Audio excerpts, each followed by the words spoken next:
En un rincón remoto de los Andes, existía un pequeño pueblo llamado La Esperanza, cuya fundación se remontaba al siglo XIX.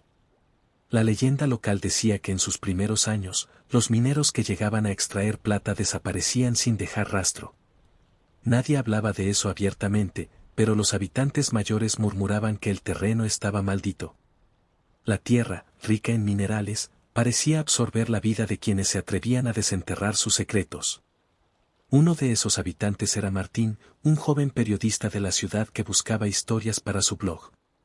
Había leído sobre La Esperanza en archivos antiguos y decidió investigar la desaparición de decenas de mineros documentadas entre 1870 y 1920. Al llegar, el pueblo le recibió con sonrisas tímidas y miradas evasivas. Los niños jugaban en las calles de tierra, pero no había risas. Todo estaba demasiado silencioso. Martín alquiló una pequeña habitación en la única posada que quedaba operativa. La dueña, doña Clara, era una mujer de cabello blanco y mirada penetrante. Antes de dejarle la llave, le advirtió: «Muchacho, hay lugares donde la curiosidad despierta cosas que conviene dejar dormidas. Aquí, las sombras escuchan». Martín sonrió nervioso, pensando que era solo un comentario supersticioso de una mujer mayor. Sin embargo, al caer la noche, comenzó a sentir que la casa crujía de una manera extraña, como si respirara. Los pasillos oscuros parecían alargarse y un frío penetrante le calaba los huesos. Al mirar por la ventana, la luna iluminaba las montañas que rodeaban el pueblo, y en la distancia, Martín creyó ver figuras caminando entre los cerros, demasiado erguidas para ser animales, demasiado silenciosas para ser humanos. Decidió que necesitaba investigar la mina abandonada, el epicentro de todas las desapariciones. A la mañana siguiente, Martín se adentró en el bosque que rodeaba la mina. Los árboles eran altos y retorcidos, con raíces que parecían dedos que querían atraparlo. Tras una caminata de 2 horas, encontró la entrada de la mina, un arco de madera podrida, con inscripciones desgastadas que decían prohibido entrar. Sin embargo, la curiosidad pudo más. Encendió su linterna y entró. El aire estaba cargado de un olor metálico, como sangre oxidada.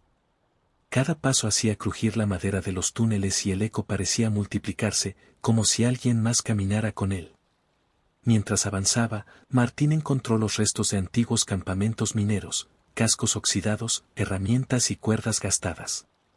En el suelo, había marcas extrañas que no eran humanas, eran demasiado largas y profundas para ser hechas por botas. Su corazón comenzó a latir con fuerza cuando escuchó un murmullo, primero débil, luego más claro, voces que susurraban su nombre desde la oscuridad. Martín trató de convencerse de que era su imaginación, pero pronto vio algo imposible, sombras que se movían entre los túneles sin una fuente de luz, siguiendo cada uno de sus movimientos. Una de ellas se detuvo frente a él, y la linterna reveló un rostro pálido, con ojos vacíos que parecían absorber la luz. Antes de poder reaccionar, Martín tropezó y cayó sobre algo duro, un viejo diario de cuero. Lo abrió y comenzó a leer. Pertenecía a un minero llamado Santiago Paredes, desaparecido en 1897. Sus páginas relataban cómo los mineros comenzaron a ver figuras en las profundidades, y cómo la codicia por el mineral los llevó a excavar más allá de los límites seguros. Algunos hablaban de voces que susurraban secretos, de visiones que volvían loco a quien las miraba. Según el diario, quienes sucumbían a las voces desaparecían para siempre, y sus cuerpos jamás eran encontrados. Santiago escribió que la mina misma parecía tener conciencia, que los minerales y la tierra bebían la energía de los vivos. La última página estaba manchada de algo oscuro, y apenas legible. Si lees esto, no estás a salvo. Ellos escuchan. No te detengas en la oscuridad. Un golpe fuerte resonó detrás de Martín. Giró, pero no había nadie.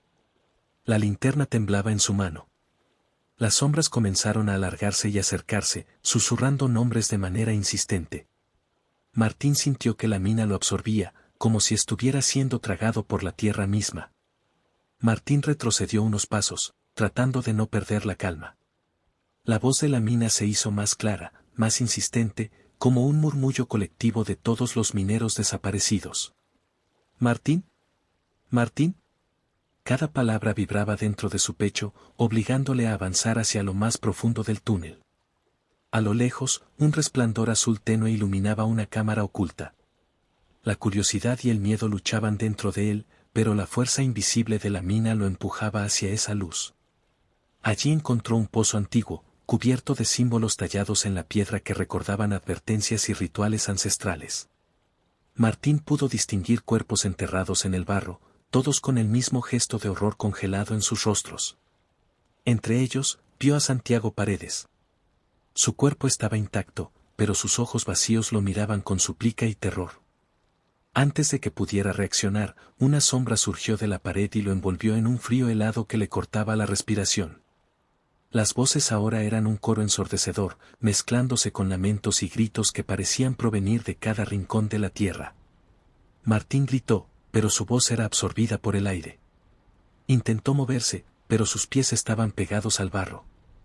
La sombra le susurró secretos sobre la mina, sobre cómo los minerales eran capaces de apropiarse de quienes entraban, reteniendo sus almas para siempre. Cada minero desaparecido era ahora un eco dentro de la tierra, y él estaba a punto de unirse a ellos. Mientras la desesperación lo consumía, Martín recordó algo que había leído en el diario de Santiago, un ritual para liberar las almas atrapadas. Requería nombrar a cada desaparecido y ofrecer un objeto personal a la mina.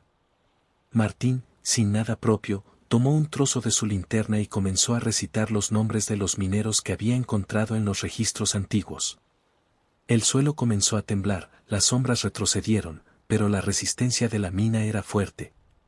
Cada nombre pronunciado hacía que la temperatura bajara y las paredes del túnel crujieran, como si la propia montaña luchara por retener a sus víctimas. Tras un último esfuerzo, pronunció el nombre de Santiago Paredes y colocó el fragmento de linterna sobre su pecho. Un grito agudo resonó en toda la mina, y luego, un silencio absoluto. La sombra desapareció y el frío se desvaneció. Martín, temblando, salió del túnel y vio que el sol empezaba a asomar sobre la esperanza. Todo parecía normal, pero un sentimiento persistente de vigilancia lo acompañaba. Sabía que la mina había sido liberada, pero que la montaña nunca olvidaría. Al volver al pueblo, Martín notó algo inquietante: las casas, antes silenciosas, ahora parecían vacías. No había señales de vida. Doña Clara lo miró desde la distancia, y con un gesto casi invisible, le indicó que debía marcharse. Comprendió que la esperanza había quedado atrapada en un limbo entre lo real y lo sobrenatural, y que quienes entraban demasiado profundo se convertían en parte de su historia oscura. Martín volvió a la ciudad, pero jamás olvidó la sensación de las sombras observándolo. Sus artículos sobre la mina fueron publicados, atrayendo a curiosos y aventureros, pero pocos regresaban.